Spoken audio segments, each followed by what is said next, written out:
আমার প্রিয় সপ্তম শ্রেণীর ছাত্রছাত্রীদের জন্য নিয়ে চলে এলাম ফার্স্ট ইউনিট টেস্ট ইতিহাস পরীক্ষার একদম আগের মুহূর্তে ইতিহাস বিষয়ে একটি চূড়ান্ত গুরুত্বপূর্ণ নমুনা প্রশ্নপত্র ও সাথে তার উত্তর। এই নমুনা প্রশ্নপত্রে থাকা প্রতিটা প্রশ্ন পরীক্ষার জন্য ভীষণ গুরুত্বপূর্ণ। তোমরা প্রতিটা প্রশ্ন খুব ভালো করে পড়বে, আর উত্তর খোঁজার কোনো প্রয়োজন হবে না, তার কারণ এই প্রশ্নপত্রে যে প্রশ্নগুলো রয়েছে আমরা প্রতিটা প্রশ্নের উত্তর করে দিয়েছি। প্রশ্নপত্রটি দেখে নেওয়া যাক। সো আমরা সম্পূর্ণ প্রশ্নপত্রটিকে একদম প্রথম থেকে দেখে নেব। শুরুতেই রয়েছে একের দাগ, বলা হচ্ছে সঠিক উত্তরটি বেছে নিয়ে লেখো।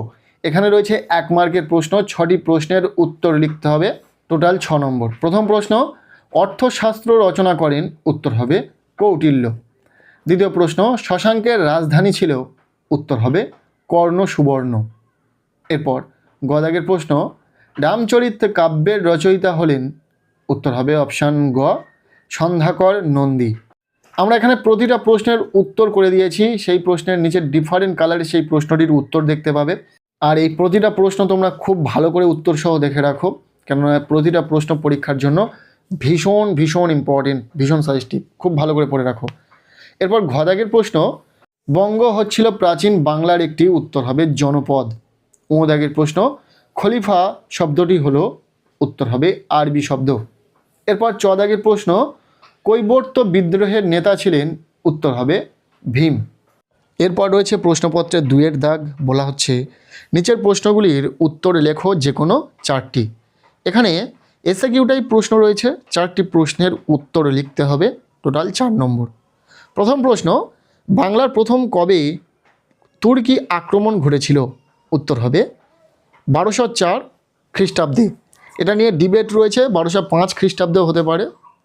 এরপর খদাগের প্রশ্ন, বিক্রমশীল মহাবিহার কে প্রতিষ্ঠা করেন, উত্তর হবে ধর্মপাল। গদাগের প্রশ্ন, পাল বংশের প্রতিষ্ঠাতা কে, উত্তর হবে গোপাল পাল।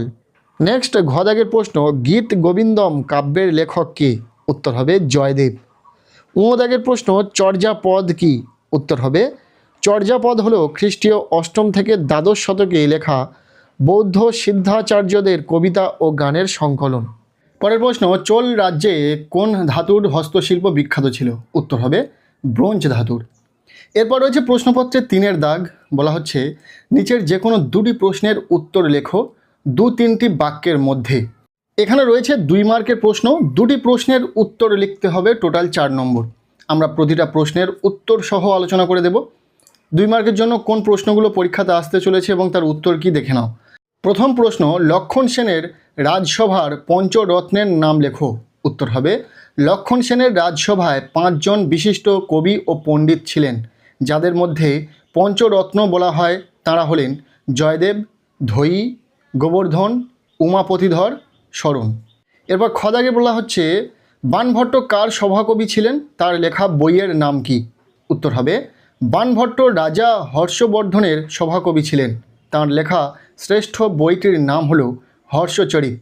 পরের প্রশ্ন, ত্রিশক্তির দ্বন্দ্ব কাদের মধ্যে হয়েছিল, উত্তর হবে কনৌজ দখলকে কেন্দ্র করে ভারতের 3টি রাজবংশের মধ্যে দীর্ঘকাল ধরে যে যুদ্ধ চলেছিল তাকেই ত্রিশক্তির দ্বন্দ্ব বলে। এই দ্বন্দ্ব হয়েছিল মূলত পাল, প্রতিহার ও রাষ্ট্রকূট, এই 3 শক্তির মধ্যে। 2 মার্কের জন্য এই প্রশ্নগুলি ভীষণ ইম্পর্টেন্ট ছিল। এরপর রয়েছে প্রশ্নপত্রের 4-এর দাগ, বলা হচ্ছে নিচের প্রশ্নগুলির উত্তর লেখো যে কোনো 4টি। এখানে রয়েছে 3 মার্কের প্রশ্ন, 2টি প্রশ্নের উত্তর লিখতে হবে, টোটাল 6 নম্বর। এই 3 মার্কের বড় প্রশ্নের জন্য যে প্রশ্নগুলো রয়েছে প্রতিটা প্রশ্নের উত্তর আমরা করে দিয়েছি, দেখে নাও। প্রথম প্রশ্ন, মাৎস্য ন্যায় কি, উত্তর হবে বাংলায় রাজা শশাঙ্কের মৃত্যুর পর থেকে পাল রাজবংশের প্রতিষ্ঠার আগে পর্যন্ত, অর্থাৎ প্রায় 100 বছর যে চরম অরাজকতা ও বিশৃঙ্খল পরিস্থিতি তৈরি হয়েছিল তাকেই মাৎস্য ন্যায় বলা হয়।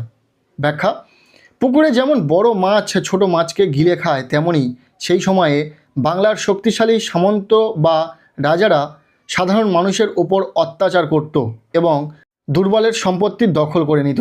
শাস্তি বা কোনো কেন্দ্রীয় শাসন ব্যবস্থা তখন ছিল না। ইম্পর্টেন্ট একটি প্রশ্ন, খুব ভালো করে পড়বে। এরপর খদাগের প্রশ্ন, চর্যাপদ কি, উত্তর হবে চর্যাপদ হলো প্রাচীন বাংলার সবচেয়ে পুরানো লিখিত নিদর্শন। এর বেশ কিছু বৈশিষ্ট্য রয়েছে। প্রথম, এটি আসলে পাল যুগে বৌদ্ধ সিদ্ধাচার্যদের দ্বারা রচিত এক ধরনের গান ও কবিতার সংকলন। আর দ্বিতীয়, এর মাধ্যমে তৎকালীন বাংলার সাধারণ মানুষের জীবনযাত্রা ও সমাজ ব্যবস্থার পরিচয় পাওয়া যায়। হরপ্রসাদ শাস্ত্রী নেপালের রাজদরবারের গ্রন্থাগার থেকে এই চর্যাপদের পুঁথি আবিষ্কার করেছিলেন। এরপর গদাগের প্রশ্ন, খলিফা কাদের বলা হয়? খলিফত বলতে কি বোঝো? প্রথমত, খলিফা হজরত মোহাম্মদের মৃত্যুর পর ইসলামীয় জগতের প্রধান নেতা বা প্রতিনিধিদের খলিফা বলা হয়। খলিফা শব্দটির অর্থ হল প্রতিনিধি বা উত্তরসূরি। ইসলামের ধর্মীয় ও রাজনৈতিক প্রধান ছিলেন এই খলিফারা। আর খিলাফত কি? খলিফার অধীনে থাকা সমগ্র ইসলামীয় সাম্রাজ্য বা শাসন এলাকাকে বলা হয় খিলাফত। অর্থাৎ খলিফা যেখানে নিজের শাসন পরিচালনা করতেন সেই ব্যবস্থাই হলো খিলাফত। 3 মার্কের জন্য এই প্রশ্নগুলি ইম্পর্টেন্ট ছিল, খুব ভালো করে তোমরা পড়ে রাখো।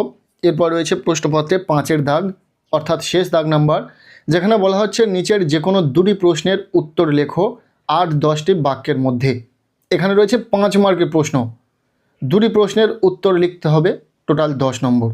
পরীক্ষাতে এই 5 মার্কের বড় প্রশ্ন হিসাবে 3টি প্রশ্ন পেতে পারো, আবার 4টি প্রশ্নও পেতে পারো। যে প্রশ্নগুলি এখানে রয়েছে 5 মার্কের জন্য খুবই গুরুত্ব সহকারে তোমাদেরকে পড়তে হবে। প্রথম প্রশ্ন, কৈবর্ত বিদ্রোহ সম্পর্কে যা জানো লেখো। দ্বিতীয় প্রশ্ন, পাল ও সেন যুগে সমাজ ও ধর্মের পরিচয় দাও। এরপর গদাগের প্রশ্ন, বিক্রমশীল মহাবিহার সম্পর্কে যা জানো লেখো। সপ্তম শ্রেণীর ইতিহাস বিষয়ে ফার্স্ট ইউনিট টেস্টের এই যে প্রশ্নপত্রটি তোমরা দেখলে, এই প্রশ্নপত্রের যে প্রশ্নগুলো রয়েছে খুব ভালো করে পড়বে। কেমন লাগলো আজকের এই ভিডিওটি অবশ্যই জানাবে, আর আমাদের এই চ্যানেলে নতুন হলে চ্যানেলটিকে সাবস্ক্রাইব করে রাখবে।